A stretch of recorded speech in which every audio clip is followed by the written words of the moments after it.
आपको पता है, जिंदगी में जो बड़े बदलाव होते हैं ना, उनकी शुरुआत अक्सर बहुत खामोशी से होती है। तब जब कोई देख भी नहीं रहा होता। ये हमारी रोजमर्रा की जिंदगी के छोटे छोटे अनदेखे पलों में छिपी होती है।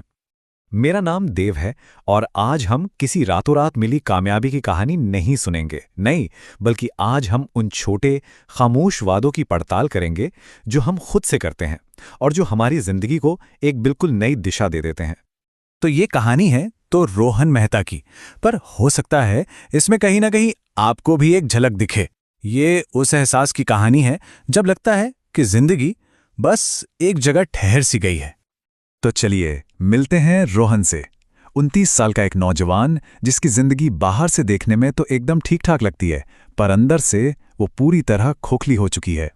जरा सोचिए, सुबह के 6 बज रहे हैं, वो इरिटेटिंग सा अलार्म बज रहा है, छत का पंखा बस धीरे धीरे घूम रहा है और रोहन को बिस्तर से उठने की कोई वजह ही नहीं मिल रही। हर सुबह बस एक जैसी बेमतलब। उस भीड़ भरी बस में वो बस एक और चेहरा है, जैसे अपनी ही जिंदगी का एक पैसेंजर हो जिसे बस ढोया जा रहा है। और जब घर से माँ का फोन आता है, बेटा नाश्ता किया, तो एक छोटा सा झूठ बोल देता है, हाँ माँ कर लिया, बस इसलिए ताकि वो परेशान ना हो।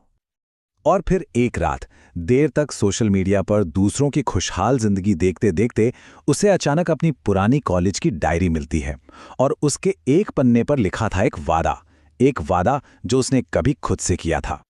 और तभी उसे ये एहसास होता है कि जिंदगी ने उसे धोखा नहीं दिया। नहीं, उसने खुद को छोड़ दिया था। ये एक भयानक एहसास था और यही वो पल था जहां से सब कुछ बदलने वाला था। तो रोहन ने किया क्या? क्या कोई बड़ा मोटिवेशनल वीडियो देखा? नहीं, उसने किसी चमत्कार का इंतजार नहीं किया। उसने बस एक बहुत ही छोटा सा फैसला लिया। और उसका पहला कदम अपना बिस्तर ठीक करना। सीरियसली, बस इतना ही। ये कोई बहुत बड़ी अचीवमेंट नहीं थी, लेकिन इसने उसे पहली बार अपनी जिंदगी पर थोड़ा सा कंट्रोल का एहसास दिलाया। और फिर उसने एक नई आदत डाली, हर रात अपनी डायरी में बस एक लाइन लिखने शुरू की। ये खुद को अकाउंटेबल रखने का, खुद को ये याद दिलाने का एक तरीका था कि हाँ, आज मैंने कोशिश की। अब जाहिर है कुछ दिन अच्छे गुजरते थे, कुछ बुरे, स्ट्रगल तो था ही। फिर एक दिन अपनी माँ से वीडियो कॉल पर बात हो रही थी और उनकी कही एक बहुत ही सिंपल सी बात ने उसे एक नई हिम्मत दे दी। अच्छा, तो रोहन की कहानी सिर्फ एक इमोशनल स्टोरी नहीं है, इसके पीछे बाकायदा विज्ञान है। चलिए जरा समझते हैं कि उसके ये छोटे छोटे कदम आखिर इतने असरदार क्यों थे। देखिए, स्टैनफोर्ड यूनिवर्सिटी का एक कॉन्सेप्ट है आइडेंटिटी बेस्ड हैबिट्स। मतलब जब हम छोटे छोटे अच्छे काम बार बार करते हैं तो हमारा दिमाग हमें वैसे ही देखने लगता है। हम एक डिसिप्लिन्ड इंसान की तरह एक्ट करते हैं तो दिमाग मान लेता है कि हम वैसे ही हैं। एग्जैक्टली वही जो रोहन के साथ हुआ। हम में से ज्यादातर लोग क्या सोचते हैं कि पहले मोटिवेशन आएगा, फिर हम काम करेंगे, राइट? लेकिन हार्वर्ड की रिसर्च कहती है कि यह बिल्कुल उल्टा है। Action creates motivation. जब हम काम करना शुरू करते हैं तो प्रेरणा अपने आप पीछे पीछे आ जाती है। और सिर्फ यही नहीं, न्यूरोसाइंस से लेके सोशल साइकोलॉजी तक सब यही कहते हैं।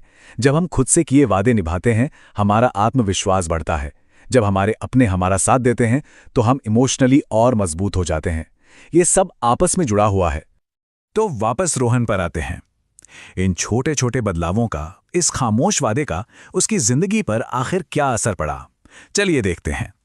याद है वो बस का सफर जहां वो बस एक पैसेंजर की तरह था? देखिए, आज भी रोहन वही है, बस भी वही है, लेकिन उसकी दुनिया पूरी तरह बदल चुकी है।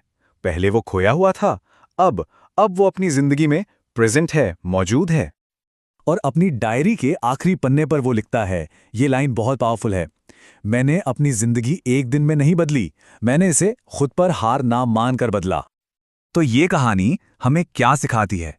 यही कि आपको देर नहीं हुई है, आप टूटे हुए नहीं हैं, आप कमजोर नहीं हैं। तो सवाल यह है, आज आपका वो खामोश फैसला क्या है? वो एक छोटा सा कदम क्या है जो आप सिर्फ अपने लिए उठाएंगे?